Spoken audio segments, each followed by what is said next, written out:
Good evening বন্ধুরা। আজ হলো 7 এপ্রিল মঙ্গলবার। আজকের সন্ধ্যার বিশেষ বিশেষ খবর হলো ধলাইয়ে হাড্ডাহাড্ডি লড়াই কংগ্রেস ও বিজেপির। নির্বাচন যতই কাছে এগিয়ে আসছে ভোটের থার্মোমিটারের পারদ ততই ঊর্ধ্বমুখী হয়ে উঠেছে। কাছাড় জেলায় বিগত সব নির্বাচনের দিকে চোখ রাখলে দেখা যায় তুলনামূলকভাবে এবারের নির্বাচনে ভোটের উত্তাপের মাত্রা অনেক গুণ বেশি এবং একটু ব্যতিক্রমী। শাসক দলকে এবার রীতিমতো প্রত্যাহ্বান জানিয়ে নির্বাচনের ময়দানে দেখা যাচ্ছে বিরোধী দল কংগ্রেসকে।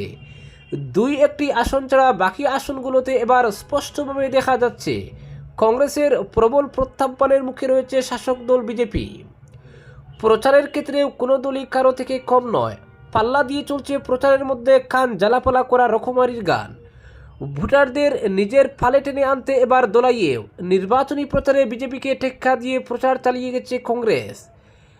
দলাইয়ে যে এবার কংগ্রেস কোনোভাবেই দুর্বল নয়, পুরোপুরি শক্তিশালী হয়ে মাঠে অবতীর্ণ হয়েছে তা দেখা যাচ্ছে। বিগত নির্বাচনে দেখা গেছে বহু এলাকায় কংগ্রেস পা রাখার জায়গা পায়নি, কিন্তু এবার সেই সব এলাকায় বসার জায়গা করে নিয়েছে কংগ্রেস। জনসমর্থনের ভালো সাড়াও পাচ্ছে কংগ্রেস ওইসব এলাকায়। কট্টর বিজেপি সমর্থিত এলাকায় বিজেপির ভোট ব্যাংকে থাবা বসাতে সক্ষম হয়েছে। কংগ্রেস প্রার্থী ধ্রুবজ্যোতি পুরকায়স্থ জানিয়েছেন এবার দলের জনগণ রাজনৈতিক পরিবর্তন চাইছেন। সবার মুখে একটাই কথা, পরিবর্তন। মানুষ বিজেপির তথাকথিত ভোট মেরুকরণের ভাষা ভালোভাবেই বুঝে নিয়েছেন, তাই বিজেপির রাজনৈতিক প্রলোভনের কথায় আর বিশ্বাস করতে পারছেন না। তিনি জানান মানুষ যে বিজেপির শাসন ব্যবস্থায় কতটা অতিষ্ঠ সেটা প্রত্যেকটি সভায় মানুষের কথাবার্তায় উঠে আসছে। গত এক সপ্তাহের মধ্যে প্রায় সহস্রাধিক বিজেপির কট্টর সমর্থক কংগ্রেসে যোগদান করেছেন। বিজেপিকে যে মানুষ আর মেনে নিতে পারছেন না এর একটা দৃষ্টান্ত বলে জানান তিনি বলেন সবাই অনেক মহিলা বলেছেন বিজেপি ক্ষমতায় আসবে কি আসবে না সেটা সময় বলবে, তবুও বিজেপিকে এবার তারা কোনোভাবেই সমর্থন করবেন না। এতে অরুণোদয় প্রকল্প থেকে নাম কর্তন করা হলেও তাদের কোনো আপত্তি নেই। কংগ্রেস প্রার্থী ধ্রুবজ্যোতি পুরকায়স্থ বলেন সব থেকে আশ্চর্যের বিষয় হলো মাত্র 1.5 বছর আগে অর্থাৎ গত উপনির্বাচনের সময় তিনি অনেক এলাকায় পা রাখতে পারেননি, সভা সমিতি করার জায়গা পাননি তিনি, কিন্তু এবার সম্পূর্ণ বিপরীত মেরুতে অবস্থান করেছে ওইসব এলাকার রাজনৈতিক পরিস্থিতি ও মানুষের রাজনৈতিক চিন্তাধারা। জনগণের এই আবেগকে তিনি আশীর্বাদ বলে মনে করছেন।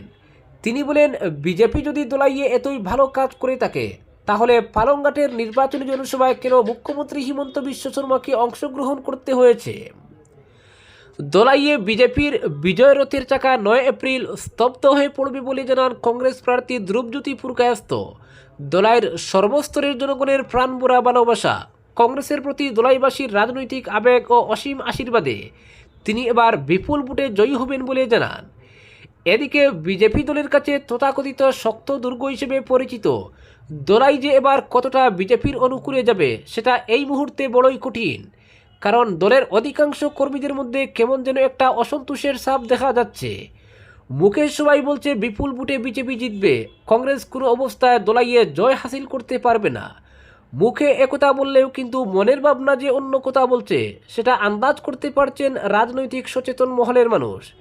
যে কোনো কারণেই হোক দলের বড় একটা অংশের কর্মী ও সমর্থকদের মনের মধ্যে যে চাপা একটা ক্ষোভ ও যন্ত্রণা অহরহ তাদের পীড়িত করছে, সেই পীড়ার উদ্গার যদি ইভিএমে উপচে পড়ে সেক্ষেত্রে বিজেপির বিজয় রথের চাকা দিশপুর পৌঁছার সম্ভাবনা একেবারেই ক্ষীণ বলে মনে করছেন এলাকার রাজনৈতিক সচেতন ব্যক্তিরা। একটা কথা আছে, রাজনীতির ঘরে দুইটা দরজা থাকে, একটা সামনে আর অন্যটা পেছনে। সামনের দরজা দিয়ে ঢুকতে সবাইকে দেখা যায়, কিন্তু পেছনের দরজায় গোপনে কারা বেরিয়ে যাচ্ছে সেটা কেউ দেখতে পায় না। একান্ত সাক্ষাৎকারে বিজেপি প্রার্থী অমিয়কান্তি দাস গত 2 দিন আগে বলেছেন তিনি এবার বিপুল ভোটে জয়ী হবেন।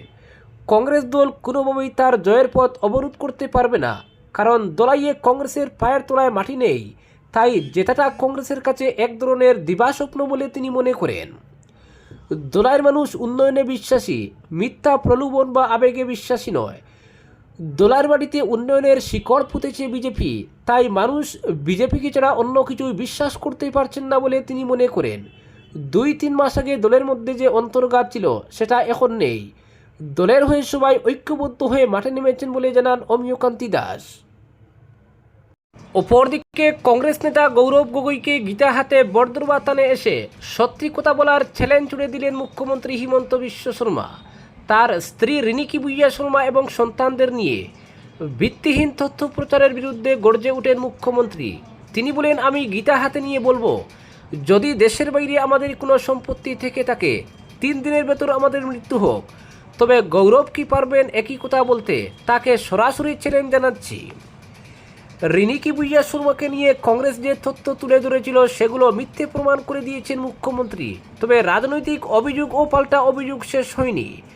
কংগ্রেস দলের সভাপতি মল্লিকার্জুন খাড়গে থেকে শুরু করে দলের অনেকেই সরাসরি মুখ্যমন্ত্রী এবং তার পরিবারের বিরুদ্ধে মন্তব্য করেছেন। মুখ্যমন্ত্রী গৌরব গগৈকে মুখোমুখি হওয়ার চ্যালেঞ্জ জানিয়েছেন। এক সাংবাদিক সম্মেলন আয়োজন করে তিনি বলেন, আসামের মানুষের কথা ভেবেই আমি গত 2 বছর সব সহ্য করে গেছি। বিজেপির সরকার আসতে হবে এবং এজন্য যদি আমাকে বহু বলিদান দিতে হয় আমি প্রস্তুত। তবে আমার সন্তান এবং পরিবারের সদস্যদের নিয়ে যেভাবে মিথ্যে প্রচার হয়েছে তার প্রভাব আমাদের উপর পড়েনি এমনটা নয়। আমার ছেলে আইন নিয়ে পড়াশোনা করছে এবং সে অত্যন্ত স্বাস্থ্যবান একজন ব্যক্তি।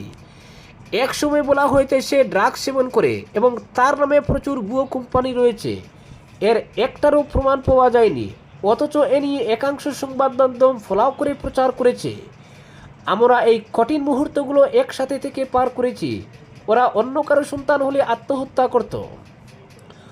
মুখ্যমন্ত্রী কড়া ভাষায় বলেন, আমাদেরও সহ্যের একটা সীমা থাকে এবং সেই সীমা এবার অতিক্রম হয়েছে। তাই আমি গৌরব গগৈকে আমার সামনে এসে চোখে চোখ রেখে সত্য কথা বলার চ্যালেঞ্জ জানাচ্ছি। সাহস থাকলে তিনি আসবেন, না হলে রাজ্যের জনগণ তাকে এর উত্তর দেবেন।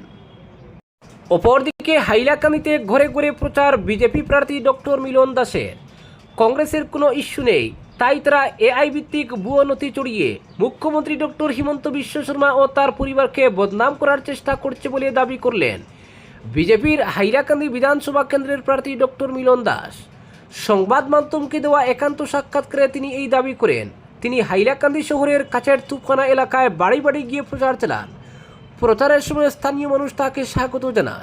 মুখ্যমন্ত্রী ডক্টর হিমন্ত বিশ্ব শর্মার স্ত্রীর বিরুদ্ধে কংগ্রেসের অভিযোগ নিয়ে তিনি বলেন, কংগ্রেসের কোনো ইস্যু নেই, তাই তারা ভিত্তিহীন অভিযোগ করছে। সাংবাদিক বৈঠকেই তাদের হতাশা দেখা গেছে, এতে বোঝা যায় তারা আগেই হার মেনে নিয়েছে। তিনি আরও বলেন, হাইলাকান্দি আসনে বিজেপি বড় ব্যবধানে জিতবে। তার মতে মানুষ ইতিমধ্যেই কংগ্রেস ও তাদের প্রার্থী রাহুল রায়কে প্রত্যাখ্যান করেছে। বিজেপির ডক্টর মিলন দাস আরও জানান, তিনি প্রায় সব ভোট কেন্দ্র এলাকায় প্রচার করেছেন। অসংখ্য বাড়ি বাড়ি প্রচার সভা, মিছিল ও বাইক র্যালিতে অংশ নিয়েছেন তিনি। এতে ব্যাপক সমর্থন পেয়েছেন বলে দাবি করেন। অপরদিকে জেলা নির্বাচন আধিকারিকের পক্ষ থেকে আসন্ন বিধানসভা নির্বাচন 2026 সুষ্ঠুভাবে সম্পন্ন করতে ও ভোটারদের বিশেষ সুবিধা দিতে একটি টোল ফ্রি নম্বর চালু করা হয়েছে। নম্বরটি হলো 1950। এই নম্বরটি ডায়াল করলে একজন ভোটার সহজেই নিজের ভোট কেন্দ্রের নাম, নম্বর এবং ঠিকানা সংক্রান্ত জরুরি তথ্য জানতে পারবেন। এছাড়াও নির্বাচন সংক্রান্ত বিভিন্ন তথ্য জানা যাবে এই নম্বরটি ডায়াল করলে। এই টোল ফ্রি সেবা দিনরাত চালু থাকবে। জেলা তথ্য ও জনসংযোগ দপ্তরের পক্ষ থেকে খবরটি জানানো হয়েছে। অপরদিকে বিবাহিত হলেও একজন প্রাপ্তবয়স্ক মহিলার অন্যের সঙ্গে থাকার স্বাধীনতা রয়েছে। নজিরবিহীন পর্যবেক্ষণ মধ্যপ্রদেশ হাইকোর্টের। বিবাহিত হলেও একজন প্রাপ্তবয়স্ক মহিলা নিজের ইচ্ছে মতো কোথাও এবং কার সঙ্গে থাকবেন সেই সিদ্ধান্ত নিতে তার স্বাধীনতা রয়েছে। এই গুরুত্বপূর্ণ পর্যবেক্ষণ করল মধ্যপ্রদেশ হাইকোর্ট। 19 বছরের এক তরুণী স্বামীর সংসার ছেড়ে অন্য এক পুরুষের সঙ্গে থাকার সিদ্ধান্ত জানালে আদালত সেই সিদ্ধান্তেই সিলমোহর দিল। মামলার সূত্রে জানা গিয়েছে, অল্প বয়সেই ওই তরুণীর বিয়ে হয় 40 বছরের এক ব্যক্তির সঙ্গে, কিন্তু বিয়ের কিছুদিনের মধ্যেই তিনি অন্য এক পুরুষের সঙ্গে থাকতে শুরু করেন। এই নিয়ে আপত্তি জানিয়ে আদালতের দ্বারস্থ হন স্বামী। তার দাবি ছিল এই সম্পর্ক বেআইনি। সেই অভিযোগে আদালতের দ্বারস্থ হন তিনি এবং স্ত্রীর সন্ধান চেয়ে আবেদন করেন। কিন্তু আদালতে হাজির হয়ে 19 বছরের ওই মহিলা স্পষ্ট জানিয়ে দেন তিনি স্বামীর কাছে ফিরতে চান না। তার দাবি স্বামী তার সঙ্গে দুর্ব্যবহার করতেন এবং তিনি সেই সম্পর্কে ফিরতে রাজি নন। আদালতের প্রশ্নে ওই মহিলা জানান, যার বিরুদ্ধে তাকে আটকে রাখার অভিযোগ উঠেছে তার সঙ্গেই তিনি থাকতে চান। তার কথায় ওই ব্যক্তি তাকে স্বাধীনভাবে বাঁচার সুযোগ দিয়েছেন, এমনকি নিজের পরিবারকেও তার পক্ষে সহায়ক মনে করেন না বলেই জানান তিনি। শুনানির সময় মহিলার আইনজীবী আদালতকে জানান তার মক্কেল স্বামীর সঙ্গে কোনো আপোষ করতে চান না এবং বিবাহ বিচ্ছেদ চেয়ে আইনি পথে এগোতে ইচ্ছুক। অন্যদিকে অভিযুক্ত যুবকও আদালতে জানান তিনি মহিলার স্বাধীনতায় হস্তক্ষেপ করবেন না এবং ভবিষ্যতে তাকে সম্মান ও নিরাপত্তা দেবেন বলে প্রতিশ্রুতি দেন। সব পক্ষের বক্তব্য শোনার পর আদালত স্পষ্ট জানায় যেহেতু ওই মহিলা প্রাপ্তবয়স্ক তাই তিনি নিজের সিদ্ধান্ত নিতে স্বাধীন, সেই কারণে স্বামীর করা আবেদন খারিজ করে দেওয়া হয়। তবে আদালত নির্দেশ দিয়েছে আগামী 6 মাস তাকে রাজ্য সরকারের একটি সুরক্ষা প্রকল্পের আওতায় থাকতে হবে যাতে তার নিরাপত্তা ও মানসিক সহায়তা নিশ্চিত করা যায়। এর আগে এলাহাবাদ উচ্চ আদালতও জানিয়েছিল প্রাপ্তবয়স্কদের পারস্পরিক সম্মতিতে সহবাস আইনত অপরাধ নয়। নৈতিকতা এবং আইনের মধ্যে পার্থক্য রেখেই এই ধরনের বিষয়ে বিচার হওয়া উচিত। আজকের বিশেষ সংবাদ এখানেই সমাপ্ত।